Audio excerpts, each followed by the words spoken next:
दांत से काट ले बिजली की तार, चबा ले लोहे की झनकार, फूंक दे खुद को ज्वाला ज्वाला। तू लपट है आज मिलका, अब तू भाग मिलका, अब तू भाग। शाम को जब हम सब लोग डिनर करके कुछ न्यूज़ देख रहे थे तो तब एक ऐसी खबर सामने आई जिसने हम सबके दिल को दहला दिया। और वो खबर थी कि भारत के एक महान एथलेटिक मिखा सिंह अब हमारे बीच नहीं रहे। इस खबर को सुनकर ना कि सिर्फ हम लोग शॉक में आए बल्कि बहुत से भारतीय ने इस पे दुख जताया और बहुत से सेलिब्रिटीज़ ने भी इस पे दुख जताया। मिखा सिंह एक ऐसे लेजेंड एथलेटिक थे जिन्होंने हम सबको बहुत से बातें सिखाई, जीवन जीने का एक नया तरीका बताया। नमस्कार, मैं सुचिता बिस्वाल और आज हम जानेंगे मिखा सिंह की जीवन यात्रा के बारे में। तो चलिए बिना किसी देरी के वीडियो को शुरू। ये भागता नहीं था बल्कि उड़ता था। हम बात कर रहे हैं मिखा सिंह के बारे में, जिन्हें द फ्लाइंग सिंह भी कहा गया है। The flying Sikh.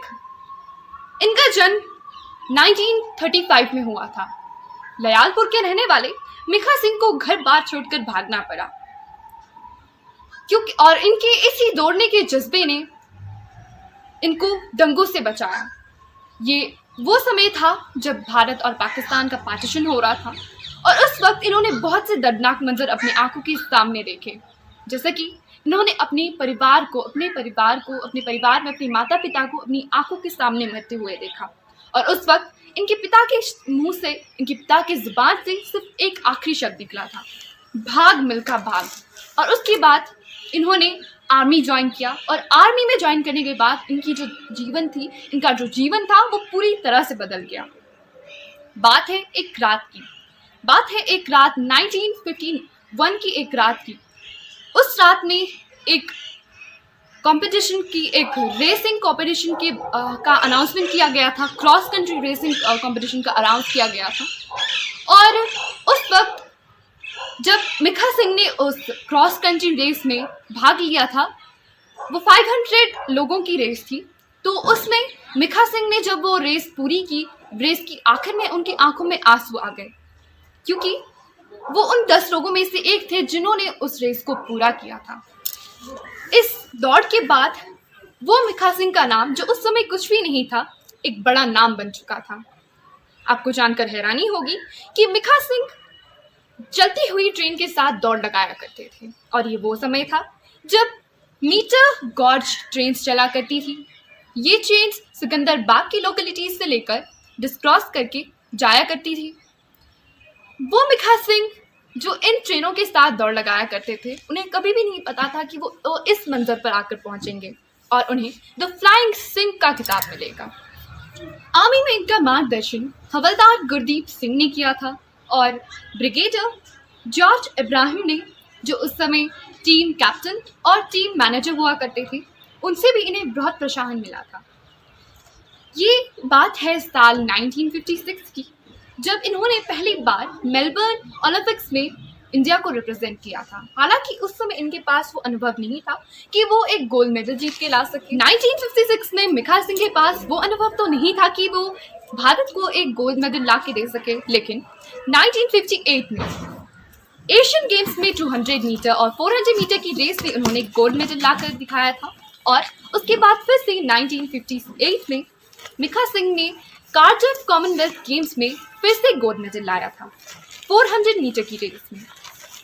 मिखा सिंह वो पहले भारतीय हैं जिन्होंने आज़ाद भारत को कॉमनवेल्थ गेम्स में प्रतिनिधित्व किया। और 1960 में एक ऐसा लम्हा भी आया था जिस वक्त पाकिस्तान से इन्हें एक न्योता आया था, लेकिन ये पाकिस्तान नहीं जाना चाहते थे क्योंकि उस वक्त उनके मन में वो ख्याल आता था, जो उन्होंने जो दर्दनाक मंजर देखे थे, उन्हें हर वक्त वो दर्दनाक मंजर अपनी आंखों के सामने दिखाई देता था। इसका साफ साफ मतलब ये है कि उस वक्त वो पाकिस्तान इसलिए नहीं जाना चाहते थे क्योंकि पाकिस्तान वो धरती थी जहाँ पर इनका बचपन बीता था और पाकिस्तान वो धरती भी थी जहाँ पर इन्होंने अपने माता पिता, अपने परिवार वालों को अपनी आंखों के सामने मरते हुए देखा था। इसीलिए वो पाकिस्तान नहीं जाना चाहते थे। लेकिन उस वक्त के जो हमारे प्रधानमंत्री थे जवाहरलाल नेहरू ने इनको समझाया और कहा कि वक्त बहुत से घाव भर देता है तुम्हें जाना ही होगा कि ये 400 मीटर की रेस थी और एशिया के सबसे महान, सबसे बेहतरीन धावकों में से एक अब्दुल खालिद के साथ इनका कंपटीशन था और लोगों के बीच सिर्फ एक ही चर्चा का विषय था कि ये एक दुबला पतला सरदार, एक दुबला पतला सिख अब्दुल खालिद के साथ कैसे कंपटीशन कर सकता है। लेकिन जब ये रेस शुरू हुई तो लोगों को चौंका के रख दिया मिखा सिंह ने, और रेस जब खत्म हुआ तो इन्होंने अब्दुल खालिद को बुरी तरह से हराया था उस रेस में। उस दौर के जो पाकिस्तानी जनरल थे अयूब खान, उन्होंने उस समय मिखा सिंह से कहा था कि मिखा दौड़ा नहीं बल्कि हवा से बात करते हुए उड़ा, और उस समय उन्होंने मिखा सिंह के नाम के साथ एक और नाम जुड़ा था, पाकिस्तानी फ्लाइंग सिख। जी हाँ, वहीं से मिखा सिंह को पाकिस्तानी फ्लाइंग सिख का नाम। 1960 और 1964 में मिखा सिंह ने इंडिया को रिप्रेजेंट किया था ओलंपिक्स में, और 1960 में के रोम ओलंपिक्स में मिखा सिंह की जो शुरुआत थी वो काफ़ी बेहतरीन हुई थी, काफ़ी ज़बरदस्त हुई थी, और हर एक राउंड में उनकी जो रफ्तार थी वो भी काफ़ी तेज हो रही थी। लेकिन आखिर में सिर्फ और सिर्फ एक छोटी सी मार्जिन की वजह से वो हार गए। उन्हें बहुत निराशा हुई थी उस हार से, लेकिन फिर भी उन्होंने अपनी जो आशा थी उसे हारा नहीं, फिर भी वो अपना 100% देते गए आगे की जितनी भी रेसेस में। इस रेस में मेडल ना जीतने की वजह से मिखा सिंह को अफसोस तो ज़रूर हुआ था, लेकिन इन्होंने बहुत से भारतीय एथलीट्स ने उम्मीद लाई कि भारतीय एथलीट्स भी ओलंपिक्स में गोल्ड मेडल जीत सकते हैं, और इनकी इस आशा को बरसों बाद अभिनव बिंद्रा ने पूरा किया, जिन्होंने शूटिंग में गोल्ड मेडल लाया था ओलंपिक्स में। अगर आप इस लेजेंडरी फ्लाइंग सिंह के निजी जीवन पर नजर डालें तो आपको पता चलेगा कि इनका विवाह निर्मल कौर से हुआ था। निर्मल कौर उस समय वॉलीबॉल टीम की कैप्टन रहा करती, और इनका बेटा जिनका नाम जीव मिखा सिंह है वो आज के जाने माने गोल्फर हैं। मिखा सिंह की इस जोश को पीढ़ी पीढ़ी तक याद किया जाएगा, उनकी इस कहानी को याद रखा जाएगा।